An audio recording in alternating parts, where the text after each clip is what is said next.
हरियाणा के मुख्यमंत्री नायब सिंह सैनी की अध्यक्षता में मंत्रिमंडल की बैठक हुई, जिसमें कई प्रस्तावों पर मुहर लगी। हरियाणा में ग्रुप सी और ग्रुप डी के सरकारी नियमित कर्मचारियों के लिए प्रतिपूरक अवकाश यानी कॉम्प ऑफ के देने के लिए हरियाणा सिविल सेवा अवकाश नियम 2016 में संशोधन को मंजूरी दे दी गई है।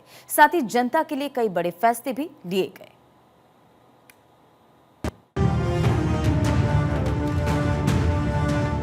मुख्यमंत्री नायब सिंह सैनी की अध्यक्षता में हुई मंत्रिमंडल की बैठक में सरकारी कर्मचारियों को बड़ा तोहफा दिया गया। ग्रुप सी और ग्रुप डी के सरकारी नियमित कर्मचारियों के लिए प्रतिपूरक अवकाश प्रदान करने का प्रावधान करने के लिए हरियाणा सिविल सेवा अवकाश नियम 2016 में संशोधन को मंजूरी दी गई। ग्रुप सी और ग्रुप डी के कर्मचारियों को मिलेगा कॉम्प ऑफ। संशोधन में नया नियम 77A जोड़ा गया। अधिसूचित अवकाश पर ड्यूटी करने पर प्रतिपूरक अवकाश मिलेगा। कॉम्प ऑफ ड्यूटी किए जाने के 1 महीने के भीतर लेना होगा। बोर्डों, निगमों में कार्यरत नियमित महिलाओं कर्मचारियों को अतिरिक्त आकस्मिक अवकाश प्रदान करने के लिए हरियाणा सिविल सेवा नियमों में संशोधन को मंत्रिमंडल ने मंजूरी दी गई है। मंत्रिमंडल की बैठक में भ्रष्टाचार निरोधक ब्यूरो का नाम बदलने का फैसला किया गया। भ्रष्टाचार निरोधक ब्यूरो का नाम बदला राज्य सतर्कता एवं भ्रष्टाचार निरोधक ब्यूरो हरियाणा। ये निर्णय ब्यूरो की बढ़ती भूमिका और जिम्मेदारियों की व्यापक समीक्षा के बाद लिया गया। भ्रष्टाचार निरोधक ब्यूरो जो एंटी करप्शन ब्यूरो का नाम बदलकर राज्य सतर्कता एवं भ्रष्टाचार निरोधक ब्यूरो हरियाणा किया गया है, उसको मंजूरी दी गई है। मंत्रिमंडल की बैठक में हरियाणा विधानसभा सदस्यों के वेतन भत्ते और पेंशन अधिनियम 1975 की धारा 7C में संशोधन को मंजूरी दी गई।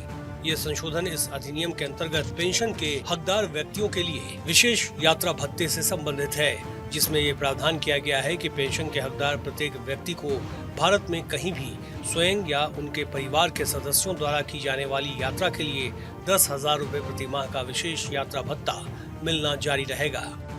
10 या अधिक वर्ष की सेवा पूरी करने के बाद प्रति माह 10,000 रुपए का न्यूनतम गारंटी पेंशन मिलेगी।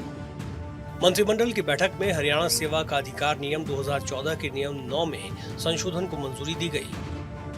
हरियाणा सेवा का अधिकार नियम 2014 के नियम 9 में संशोधन शिकायतों का समय पर निस्तारण नहीं होने पर आयोग स्वतः संज्ञान लेगा। त्रुटि और चूक पाए जाने पर आयोग उचित आदेश पारित कर सकता है।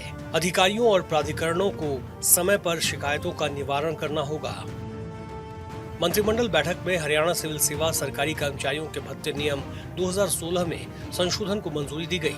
संशोधन के अनुसार सेवा के दौरान किसी सरकारी कर्मचारी की दुर्भाग्यवश मृत्यु हो जाने पर मृतक कर्मचारी के परिवार को कर्मचारी की मृत्यु से पहले मिल रहा आवास भत्ता 2 वर्ष की अवधि के लिए मिलता रहेगा। सेवा के दौरान किसी सरकारी कर्मचारी की अगर मृत्यु होने पर अब मृतक परिवार को आवास भत्ता ये 2 वर्ष की अवधि के लिए मिलेगा, जो पहले 1 साल के लिए मिलता था। हरियाणा कैबिनेट की बैठक में हरियाणा सिविल सेवा पेंशन नियम 2016 नियम 95(2) में संशोधन को मंजूरी दी गई, जो सरकारी कर्मचारियों द्वारा ली गई समर्पित पेंशन से संबंधित है। ये निर्णय पेंशनर्स की लंबे समय से चली आ रही मांगों के अनुरूप है और इसका उद्देश्य सेवानिवृत्त कर्मचारियों को अधिक वित्तीय सुरक्षा और गरिमा प्रदान करना है। यह निर्णय पेंशन के लंबे समय से चली आ रही मांगों के अनुरूप लिया गया है और इसका उद्देश्य सेवानिवृत्त कर्मचारियों को अधिक वित्तीय सुरक्षा प्रदान करना है। हरियाणा सरकार ने कर्मचारियों के भविष्य को सुरक्षित करने के लिए महत्वपूर्ण निर्णय लेते हुए राज्य में राष्ट्रीय पेंशन प्रणाली यानी NPS के तहत भारत सरकार द्वारा अधिसूचित एकीकृत पेंशन योजना यानी UPS को लागू करने का निर्णय लिया है। हरियाणा में NPS के तहत एकीकृत पेंशन योजना लागू। 1 अगस्त 2025 से यूपीएस योजना प्रभावी होगी। 1 जनवरी 2006 को या उसके बाद नौकरी में आए 2 लाख कर्मचारियों को लाभ। हरियाणा के कर्मचारी जो वर्तमान में न्यू पेंशन स्कीम में शामिल हैं, उनको भारत सरकार की तर्ज पर यूपीएस का भी ऑप्शन देने का फैसला मंत्रिमंडल ने किया है।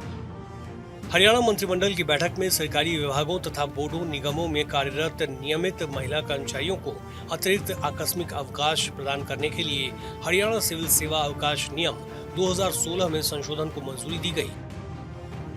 अब सभी नियमित महिला कर्मचारियों को वर्ष में पहले 20 अवकाश मिलते थे, अब उनको 25 आकस्मिक अवकाश मिलेंगे। मुख्यमंत्री नायब सिंह सैनी की अध्यक्षता में हुई मंत्रिमंडल की बैठक में कुल 33 एजेंडे रखे गए थे। इनमें 32 पर प्रस्ताव पास कर दिए गए। भारत 24 के लिए चंडीगढ़ से डॉक्टर थानेश्वर शर्मा की रिपोर्ट।